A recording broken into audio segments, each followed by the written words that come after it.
po ikabit yung mga kable natin o yung mga wires, paliwanag ko lang ng bahagya kung ano po ang kanya-kanyang gamit ng bawat audio equipment. No? Itong nakikita po ninyo ngayon, ito yung tinatawag na mixer equalizer. Kung saan dito po kinakabit lahat po ng inputs. Maring inputs galing sa computer, galing sa player, galing sa mga microphone. Ito po yung mga input ng microphone, nakikita po ninyo yan. No? So ito naman input ng laptop. At ang dalawang klase po yung mixer. Mayroon pong tinatawag na passive mixer at active mixer. Pag sinabing passive, ito ay tagatanggap lang ng mga signals. Subalit wala po itong taas na wattage para mapalakas po ang output ng audio natin. Kundi ang trabaho niya ay imimix po niya o titimplahin base na rin sa gustong audio output ng technician.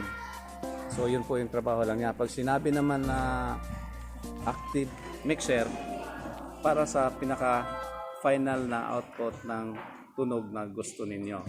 Yung crossover naman, ito naman ang gamit naman nito ay pinaghiwalay niya yung tunog. Dito po hiniwalay niya yung pure bass, mid bass at saka mid high.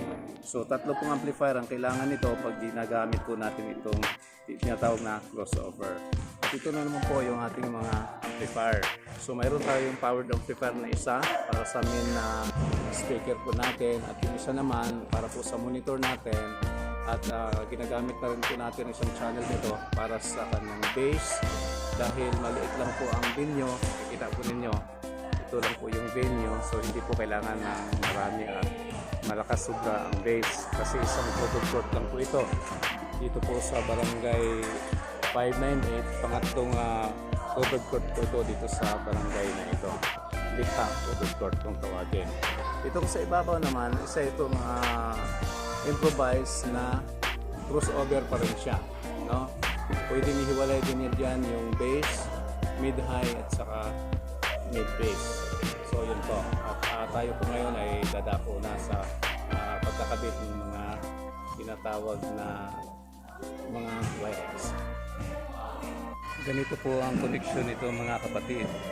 Itong dalawa na ito po yung main output ng mixer. Lahat po ng signal na pumapasok dito ay ilalabas niya rito. At ito po ay papunta doon sa tinatawag nating equalizer. Sa equalizer, ito po yung makita natin na puti na yan, equalizer. So yung input ng signal sa likod, doon po natin ipapasok ito. So doon po yan papasok. Output ng signal dito, input naman doon sa likod ng mixer. Yan po ang tamang connection niya. At itong isa naman para sa ating monitor at sa bass, mayroon po siyang sariling output. Ito po yun, sub output, dalawa. So ang output nito ay papasok naman natin dito sa input ng yung crossover. So output nito papunta ito sa input ng signal ng yan. Ito po yung input. Yan. So yan po yung input.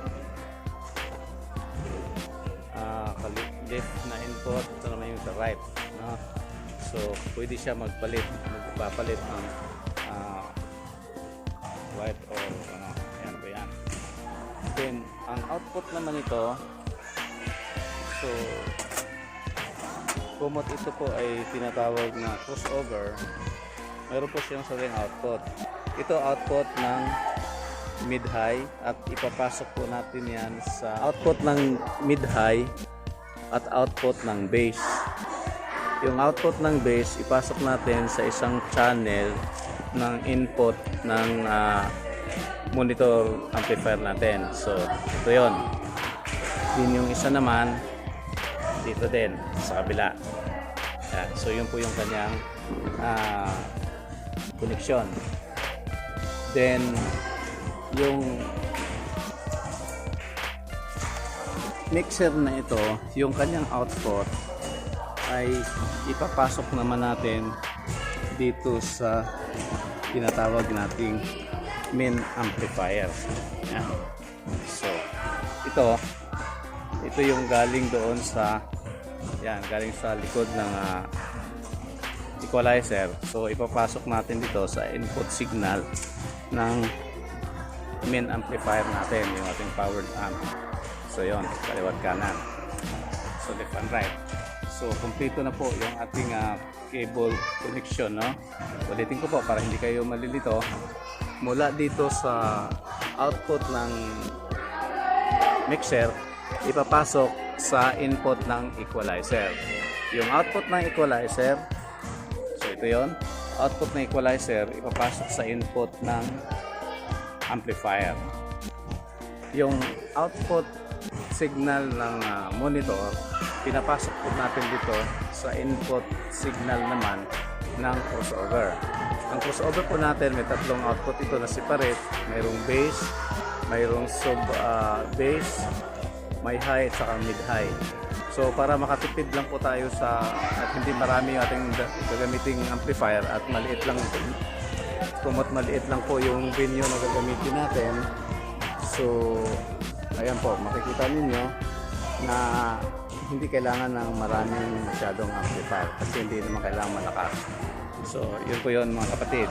So yung output ng output ng isang channel na para sa monitor, ipapasok naman natin dito sa input signal, auxiliary input receiver ng ating monitor amplifier. Yung kabilang input naman ito, nagagaling ito sa output dito sa ating crossover. Okay? So kung makikita po ninyo yung maraming kable dito sa taas, ito po ay para sa mga microphone, yung ating wireless microphone mamaya na ating pong isi-set up. At ngayon, pupunta tayo doon sa pagkakabit ng mga speaker wires, no? So mayroon pong apat na speaker wires ang kakabit natin, no? Yung twin wires po ito, left and right.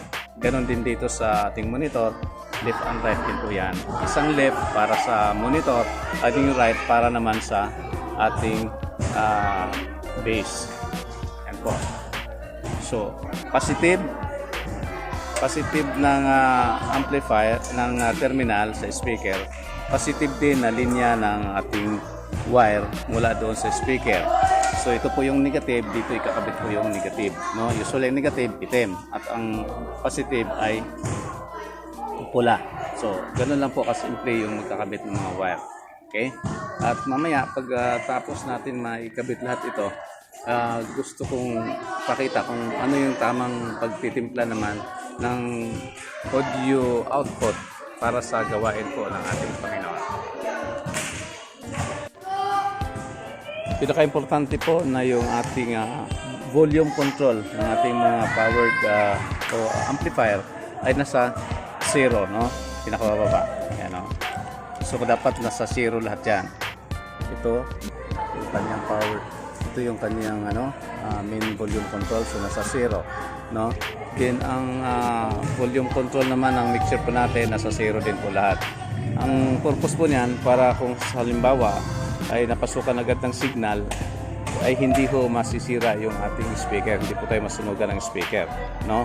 Pag on po natin yan mamaya, dahan-dahan po natin na itataas yung volume nito hanggang doon po sa desired lakas po na audio output base po sa lugar kung saan po tayo nagsiset up. Yun po, no? Tandaan po ninyo, dapat bago i-on yung button ng power supply ay dapat nasa 0 po yung ating potentiometer o yung ating volume control amplifier at saka yung sa mixer.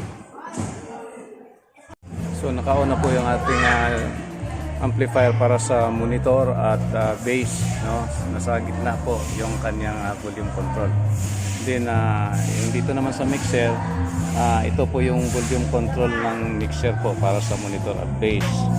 Ayan. So para malaman natin kung alin yung bass at saka monitor, isa-isa lang muna patutugin natin. So ito po ngayon yung monitor, speaker, at ito naman yung para sa bass. Yan. So ngayon, para tumunog po yung ating main amplifier.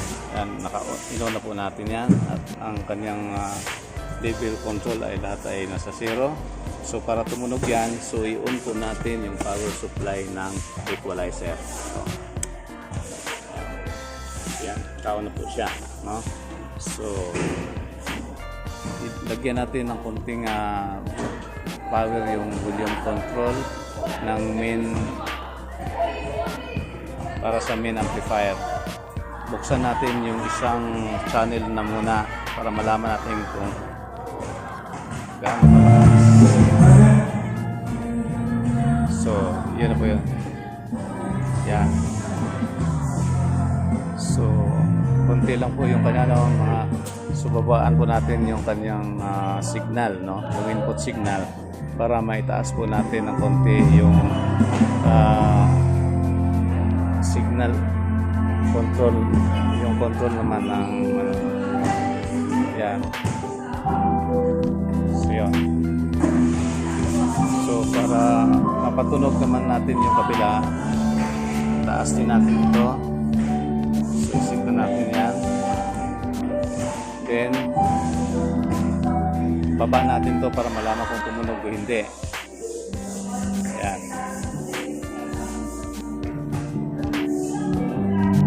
So yan, tumunog na siya.